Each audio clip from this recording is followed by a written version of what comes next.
Kale yekumidde ku Jonathan exclusive webale nnyo kubaako ensonga nga tuzitambuza era nkutegeeza nti genda bugenzi maaso nakubanga osubscribinga alw'emboozi eziri exclusive zogenda okubanga ofuna. Olunaku olwaleero tukomyewo nate n'omukulu Morris Mukiibi tubadde tuludde okubeerako naawe n'oluvannyuma lw'okuba nti kati tukomyewo n'amaanyi mangi era twesimye okuba nti ezimu ku exclusive zetusoose tusookedde kuyiyo mukama wange. Weewaawo. Nkweyanza nnyo akadde k'otuwa ebbanga lyonna okuba oyogerako eri n'abatulaba.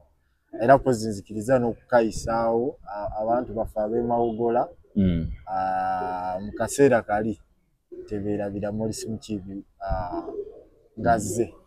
Ensonga ezo zikyatambula tukyeteekateeka era tujja akaseera katufuuke nabo katuuse tujja kutandika enteekateeka zaffe tugende eri abalonzi tubanyonyola ensonga baziwulire bakole okusalawo era nange ndi musanyufu okuba nti nzemu okufuna akadde nate ekyamazima kiri nti omuntu ayinza obutakimanya nti osobola okunoonya akadde akakola ebintu ebimu ekyamazima ne kabula olw'ensonga nti obudde bwe obusinga obungi nga bulina ebyenjawulo byogenda maaso okuba nga oteekateeka. Wabadde jjo ku ofiisi yange omuntu ayinza okulowooza nti bw'ova ku mpewo odda mu bibyo kusuula bulatti naye emirimu mingi gye tugenda maaso n'okukwasaganya era gye tukola oba oliawo egitukwata ne tulema okuba nga tufuna akadde nga kano naye nga bwasabye nja kufuna nga akadde Jonathan nsobole okuba naawe mu nteekateeka zino.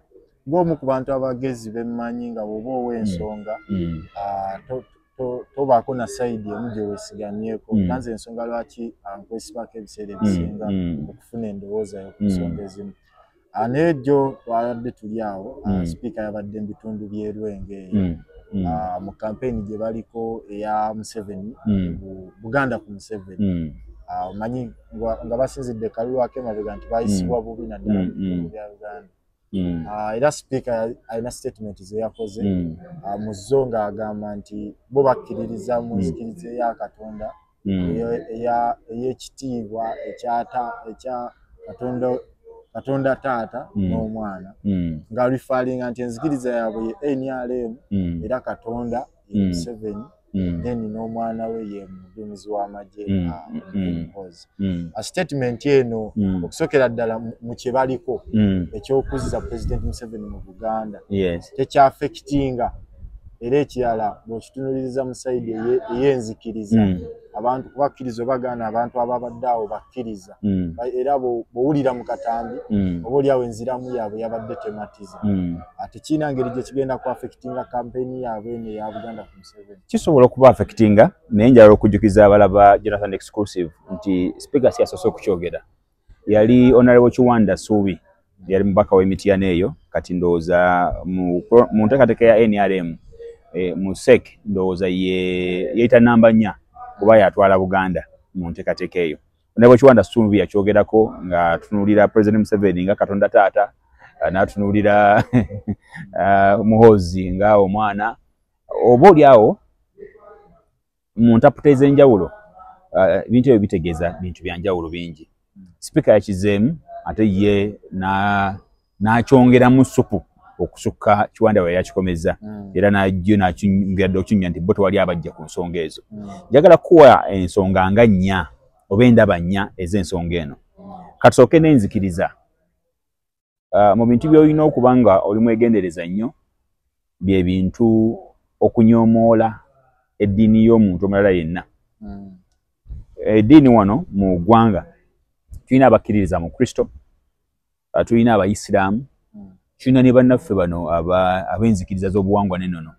Ate nno buli ggwanga lirina ab'enzikiriza bwe zityo. Oli ayinza okulowooza nti bali mu Buganda mukka naye bw'onoogenda mu Ankole waliwo abakkiririza nga the traditionalist, bw'onoogenda e Busoga gye bali ne bw'ogenda eggulu gye bali. So mu buli ggwanga mulimu abantu abalina enzikiriza eyo. Nabo tebaagala mu nzikiriza zaabwe kubanyoomerayo oba kunyooma bibakkiririzaamu. Kyova olabanga wano gyo lyabalamu Sheikh Kitiibwe yavuddeyo n'atunuulira abantu b'e Namugongo bano n'aboogerako nga bwe yarabye. Bantu bangi abavuddeyo okugezaako okumugamba nti kyakola kikyamu kuba bamujjukiza naye ebibeera e Mecca oba oliawo Mecca kifo kitukuvu banaffe Abayisiraamu bagendayo kusaala y'emu ku pillars ez'enjawulo ze balina okuba nazo ne batawumbulagana mu bye mukola eri oba oliawo bya kirogo. Embeera bambi nnyo buli olumba eddiini oba enzikiriza y'omuntu omuntu asobola okukwataakinga mu ngeri endala asobola nawe okulaga nti nawe kyokkiririzaamu oba oliawo tekirina makulu. Kati sipiika mu ngeri y'okwogera ng'akozesa Katonda Mwana, Katonda Taata, Katonda Mwana ne Mwoyo Mutukuvu, oli ataputa mu ngeri eyo ey'enzikiriza ayinza okugamba nti yavodde Katonda. Katonda tabamuvvoola era Katonda toyinza kumugattako kintu kirala kyonna.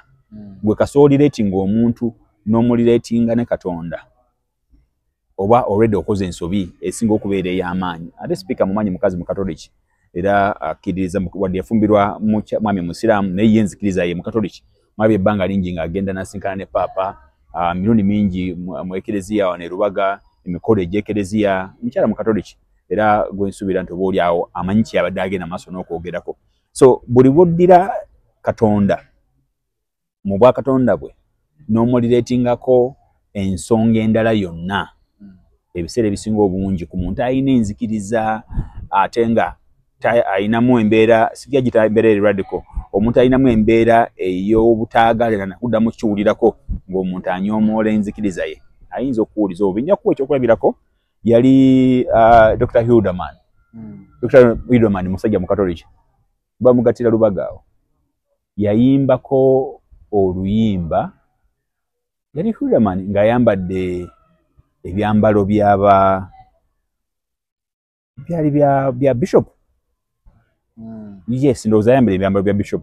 Embeera teyali nnungi era n'oluyimba olwo lwa yalusazaamu teyasobola kugenda maaso naddukozesa olw'ensonga nti baali balaba ng'alina engeri gy'atyobolamu leve eyo ey'obwa bishop ng'agitadde mu bino ebintu by'okusaagirira oba oliawo. Nti wabaawo embeera abantu gye bataagala kwesembereza na kuwulira ng'omuntu akikoze. Bw'okirireetinga ne okufiirwa obuwagizi baabwe, ekyamazima waliwo omuntu ayinza okugamba bano abantu batuuse batanze okwegulumiza okwefuula bakatonda oba oliawo nze kambaviire. Naye ate mu nsi mwe tubeera, mu society mwe tubeera, kitakozesebwa nnyo mu art nti omuntu ali artistic asobola okuddira ejjinja n'alyambaza obuntu n'alyogeza emboozi mu mbeera eri creative nga jjinja lyeryogera. For example kati mu mbeera gye tulimu ey'okulwanyisa obutonde bw'ensi, omuntu ayinza okwogeza ekibira nga kyogera embeera gye kiyitamu naddala ku bantu abakiyigganya. Of course ekibira kiba tekyogedde naye message eyitamu ng'ayagala kutuukira ddala eri. Ye ayinza okuba mu kwogera kwe ng'ayagadde kutegeeza abantu nti bakkiririza mu Museveni bw'avaako mutabani we oba oliawo n'akisa mu ngeri eyo naye gye yakiisiza wabi nti bagamba nti bw'obanga oli bagambye wali omulema tofunyizaawo ki engalo oli talina ngalo tosonga togenda maaso na kunyoomoola muntu ng'okozesa ekimuliko. Omuntu yenna ayagala emirembe mu bantu ne mu society olina okwewala okutyoboola enzikiriza y'abantu. Nakugambye oli kabeere nga Musiraamu olina okwewala okutyoboola obusiraamu wadde tobukkiririzaamu. Actually eddiini zonna oba enzikiriza zonna zikulagira kusikiriza abantu baagale kikyo wabula tezikulagira kutyoboola bali. Kubanga njakuwa ekyokulabirako singa omuntu batanya okukozesa eno batanya nnyo gikozesa mu bantu abali inspirational oba abantu ababuulirira oba abantu abali motivational. Njagako ekyokulabirako ng'omuntu agenze mu kanisa accidentally n'akolerayo ensobi ne mumuvoola abali mu kanisa ne mumuvoola nnyo n'afuluma mu mulyango gw'ekkanisa n'agenda n'atuula mu bbaala ne n'akolerayo ensobi. Ow'ebbaala n'amukakkanya n'amubudaabuda n'amugamba it's okay tofaayo tusobola okukuyamba. Omuntu oyo tagenda kuva mu bbaala, gyafunidde emirembe. Kitegeeza nti ate mmwe ab'ekkanisa mwe mumusindisa okuba nti alemera mu bbaala, so singa mumukwata bulungi mumuyamba okubeera nti asigala mu nteekateeka. Kyemmanyi kiri kimu, sipiika ayinza okufuna akadde n'ayongera okunyonyola kyedde ategeeza. Bannaddiini abamu bayinza okuvaayo, abamu bayinza n'omwesonyiwa kubanga ebiseera ebisinga obungi waliwo entalo zetugamba nti si ffe tuzeerwanira. Kizibu ggwe okufunya ebikonde ng'olwanirira Katonda. it is impossible. Era nze nsikirizaganya na muntu agamba nti nja kulwanirira Katonda paka ku last drop of my blood. Katonda tebamulwanirira. Katonda teri amusobola mu kulwana. Era tiwetaaga kumulwanirira. Oli bw'aba yakoze ensobi ku Katonda, akaseera kajja kutuuka ajja gisasulira. Era kiri eri ye kwenenya. Katonda bw'omuvoola akaseera katuuka ye kennyini n'akulaga amaanyi. Kakati abasinga obungi bw'era ng'obwanga gy'oli oyo limukkiriza, nadde mpulira abantu abagamba abogera abagezaako okwagala okulumba omuntu ng'agenze maaso n'okulumba eddiini yo. Oyo mwesonyiwa bwesonyi n'omuleka naye era n'omukwasa Katonda. Katonda ye n'akola omulimu gwe. Ayinza baga nti Katonda tayanguwa, takeerewa, ate atakeera wabula akolera mu kiseera kye. Ndowooza bwe bubaka bwenyinza okuba nga mpa ku nsonga eyo. Kati era speaker y'omu bw'avaayo n'akola statements bwezityo, tulabye abantu nga balina ekibuuzo ekibajjidde nti ddala bw'aba mu parliament ng'etteeka bwe ligamba alina kuba bakiyita neutral, kuwuliriza sayidi zonna. Nti speaker waba n'enzikiriza eyo ddala n'awuliriza bano abavuganya, oli ye gwakkiririzaamu nga Katonda.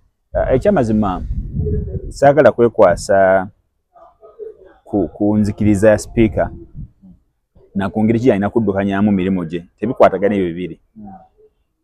Tuli mu nteekateeka eya multi-party system. Multi-party system, speaker ajja ng'alina ekibiina mw'ajjidde mu parliament. Era okubeera member wa parliament, either oyinza okujja ng'oli independent, osobola okujja ng'oli wa kibiina n'ekibiina mw'ojjidde kyakuwa card okujja mu parliament. Ebiseera ebisinga obungi abantu batunuulira ebibiina ebyo bibaleese, ne batunuulira ideology zaabyo n'ebigendererwa by'ebibiina ebyo ne babituukiriza nga bali mu parliament. Olumu waliwo abagamba nti yes, wadde ekibiina kyange kigamba bwe kiti n'ekituufu kye kino. Oli n'agamba nti abantu bange benkiikirira ate bo balina endowooza endala yaki ey'enjawulo. Era olaba abantu nga badebatinga mu variations ez'enjawulo. Naye speaker okubeera neutral kyandibadde kiri mu mateeka nti etteeka limugamba ki, okukola ki era ddi. Nekitabaako nti speaker bw'abeera wa NRM bw'atuuka mu parliament alina kuyisawo bya NRM oba byabo baayagala. Kitegeeza batagoberedde mateeka era batakoze mulimu gwe nga speaker wa parliament. So nze enkola ye ey'emirimu mu parliament njagala kugyesigamya nnyo akola mateeka kye galagira. Wadde ye ayinza okuba n'endowooza ye oba n'okwagala kwe oba n'endaba ye y'ebintu. Nga speaker etteeka likugamba kuddukanya litya parliament y'eggwanga. Awo wo ye layini mwalina okuba ng'atambulira. Ekyamazima bingi ebigaanya okutambula nga birina okutambula olw'okwagala okukola interest z'abantu abalala. Waliwo ensonga oli wakugamba ojjukira scenario yaliwo ku ttaka ly'emmwanyi balyoke bakwase Muwanga Kivumbi essimu yali ne President Museveni ng'oli amugambye ettaka si lyange lya president. Ogamba otya mu parliament bagenda kutesa ku tteeka ate n'oyingizaamu executive mu president yalyagala. Of course obulwadde obumaze okuva ku mulamwa omukulu. Era nze nva kubanga nze nali Muwanga Kivumbi n'essimu sandi gikutte. Kubanga bwe tubeera mu parliament tetukolera ku orders za muki za muntu mulala. Kati gwe bw'oŋŋamba nti president yalyagala ng'ate tulina amateeka agatuvuga mu parliament naye okwata n'essimu n'oyogera ne president. So eyo enkola oba oli awo gyogezaako okuleeta ey'okuba nti no abantu bayinza okutya nti speaker tagenda kutambulira ku bw'aba n'enjogera bw'etyo ayinza obutatambulira ku mbeera ya kukkiriza abantu balala batamukkiririzaamu kuwa biteeso byabwe. Ekikulu kiri kimu, speaker agwanidde kutambulira ku mateeka oba rules of procedures eza parliament. Bw'agentinga astray oba wabunafu bwe ng'omuntu nga speaker. Eno parliament ebintu bingi byekoze buli abantu bye bawakanyiza nga nekikyasembeddeyo ddala kyabadde kya UPDF Act okuba nti kati abantu bagenda bba batwalibwa mu kkooti z'amagye. Era oyogedde ku kyemmwanyi nakyo stiru kyaliko ebibuuzo bingi. Mu kyeera mwalimu statement ze twawulira okuva ewa speaker wadde yavaayo n'azeetondera. Mu bufunze parliament eno ebintu byekoze nga bisigaddeko ebibuuzo bingi. N'ate mu bigambo bya speaker yavuddeyo n'ategeeza nti oba oli awo yeesinza okukolera abantu zonna ezibaddeyo. no ye speaker ng'omuntu nga bwe nakugambye nti bw'ojjukira scenario ye yannyonnyola ababaka ba parliament bwe yali abasinkanye n'abategeeza nti kino omukulembeze yakyagala. Alabika ye major focus yebadde ku mukulembeze ayagala ki. Kati bw'abanga ye omukulembeze we byayagala byayasalawo okutuukiriza mu parliament yayinza ogibalanga win oba mumukiraba otherwise naye yayinza ogirabanga win. Ekyamazima parliament yaffe ebuzeemu ensonga emu. Tewali issues ziyisiddwa ku parliament nga zikubaganyiziddwako nnyo ebirowoozo mu mbeera etegerekeka nti n'owulira ababaka aba opposition nga bayimiridde bakubaganya ebirowoozo in depth discussions ne submissions nga zoogera ku mateeka gonna agayisiddwa. Tetufunye mukisa ogwo gulaba babaka abali ku opposition nga boogera nga bannyonnyola nga bamatiza parliament. Era mu ngeri emu tetufunye mukisa nabali bali ku ludda luli olwa government kutuula mu parliament kukubaganya birowoozo deeply ku nsonga nkulu zonna ezisaliddwawo. Bibadde byakiyita mu luggya. Ensonga y'emmwanyi nayo yali yakiyita mu luggya. Ensonga gyogeddeko ya UPDF Act yali yakiyita mu luggya. N'etteeka lyennyini lyetwogerako ery'ebisiyaga nayo lyali sigamba nti nno tebagenda in depth kunnyonnyola buli nsonga litegerekeke bulungi abantu balitegeere. Liyinza okuba nga lyali ddungi eri culture y'Abannayuganda n'ebirala naye oyinza okwesiŋŋana nga ate lyali bbi nnyo olw'ensonga nti lirina bingi bye liritateekamu oba olya bye baaleka ebbali nga byali badde bigattibwa mu nteekateeka eyo. So ku lwange parliament ebulamu okubaganya ebirowoozo okw'ekisajja kikulu nti omuntu n'ayingira mu parliament n'annyonnyola ky'annyonnyodde. Omanyi ebiseera bino omuntu ayinza okwefuula nti nno kiri kyayagala naye bw'okinnyonnyola kisigala ku record nti omubaka ow'egundi bwe yali mu parliament yayogera kino na kino na kino na kino ne basalawo kiri kiba on record. Kakati time ebaddewo nti amateeka gayise nga tewali na record opposition gy'oyinza kugamba nti bo baali balina kirowoozo kino oba bo baali bagambe bwe bati ne bwe bati ne bwe bati ne bwe bati. Amateeka bwe gayita begetaaga ekimpatiira mulimu obuwaayiro obwali badde busobola oba oli awo n'okuggyibwamu mu kaseera ak'okubaganya ebirowoozo nabwo obuyitawo buyisi. Anyhow njakuba ekyokulabirako ku tteeka lino erya UPDF Act ng'oggyeko ekyokutwala abantu ba bulijjo mu kkooti y'amagye. Ekyamazima tuyinza okuba ne incident wano eyinza okukwewuunyisa. Tulaba nti mu nteekateeka ya gavumenti mu nteekateeka yaffe kati currently tubadde n'etteeka nga omukulembeze w'eggwanga singa ava mu bulamu bw'ensi eno vice president yafuuka president naye okimanyi nti okimanyi kati waliwo embeera nga CDF mu state of emergency asobola okutwala obuyinza n'abwashuminga nga president n'agenda maaso n'okuba nti akulembera n'ebiragiro nga yabiteekawo. Naye ng'ebiina byonna kugaana kutuula wansi kusoma kwekenneenya kubaganya birowoozo. Twalina incident ya ssente ezoogerwako abantu abamu bagenda maaso n'okuba nti batunuulira era abantu abamu ne bawakyawa Mpuuga nga bamukyayira bwereere. Ensimbi ezoogerwako ze bagamba nti Mpuuga ne banne ba commissioners baatwala. Ekyamazima nga kimanyikiddwa nti ababaka ba parliament bennyini baali mu parliament ne bayisa ensimbi ezo. Naye olw'okuba nti ebintu babiyisa tebagenzemu kiki nakugambye in-depth discussions ne basoma ne bategeera ne bakola okusalawo. Muziyisa ate after ne mukomawo ne mutandika okwerungiya timwesibe mwandagadde zitambuzibwe so nga ate mwakola ki mwagenda maaso ne mukiyisa olw'okuba nti temufudde na kuwaayo obudde. So tubadde n'obuzibu nti tulemeddwa okufuna abantu ababaka abawerako abasobola okutuula wansi ne basoma ebiwandiiko bya parliament ne babitegeera ate ne mu parliament mwenyini babidiscussingako because bali weak tebafaayo mu kutwala budde kugenda maaso na kusoma. Mulimu abafaayo abatono ne si bangi. So nze kinjala kusaba nti bw'obanga oli mulonzi eyo gy'oli wandibadde osobola okutunula omuntu alina capacity kati esobola okwekenneenya ebiwandiiko ng'ebyo n'abuuza ebibuuzo ate n'asobola okunnyonnyola banne mu parliament. Si nsonga ba NRM oba ba FDC oba ba UPC ba NUP naye ng'asobola okubannyonnyola please look here kino kyekituufu era ensonga ziri bwezi twaki kyekituufu. Nga tumaliriza mu kisanja kino tubadde ne ba leader of opposition babiri era bonna bakozesezzaako akakodyo ak'okukunga bannaabwe bafulume mu parliament asinga babaawo kye bateesa nga tebamatidde nakyo. Kino kikola kituyamba ffe ng'abantu. Waliwo ebintu bya mirundi ebiri. Njagala kujjukiza leader of opposition gwogerako olunaku olwaleero. Yatandika atya okubeera nga leader of opposition? Okuba n'ekifo kya leader of opposition.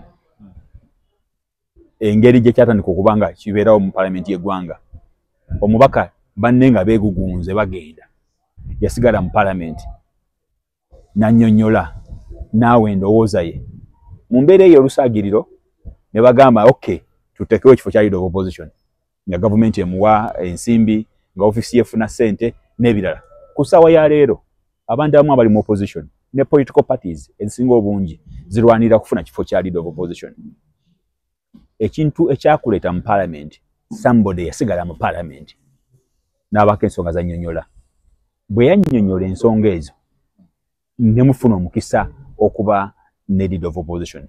Ekyo kikulaga makulu ag'okusigala mu parliament n'obaako endowooza yo gy'oleeta. Si wakanya kya kufuluma mu parliament, naye okufuluma mu parliament kibeere last resort. Kiringa bwe ngamba nti kangendeyo mba nnyonnyole ABCD.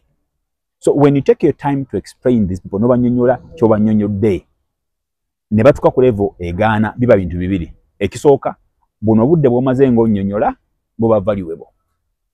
Nti by'onnyonnyodde mu bali mulimu ayinza obbitwala. Ekyokubiri, public ekulaba butereevu nti wayogedde kye wayogedde. Ekyokusatu, gwe naawe mulimu mutima ogamba I've contributed. Naye when you run away ng'okufulumako tekulina kye kukyusa ne mu mateeka, n'owabali ebbeetu okuyisaawo kye bayisizaawo, oluusi kibaamu obunafunafu. Okufuluma kwandibadde last resort nga mumaze okudebatinga, because parliament is all about debating. Leeta endowooza yo, nange nete nki endowooza yange. Nva ku kino ekyokuba nti tulina ababaka ba parliament abanafu, naddala abali ku ludda lwa gavumenti, bo abalowooza nti endowooza ya President Museveni, abalowooza nti endowooza ya NRM ng'ekibiina y'endowooza esinga obukulu. Naye bwe tuba nga tuli mu babaka ba parliament aba debating ensonga, abalabira ensonga ewala, it is better to have discussions. It is better ababaka ba parliament okudebatinga fulo ya parliament. Alina amatu n'awulira, alina obwongo n'atandika okulowooza n'okujajinga ng'akozesa obwongo, then n'alyoka akola decision.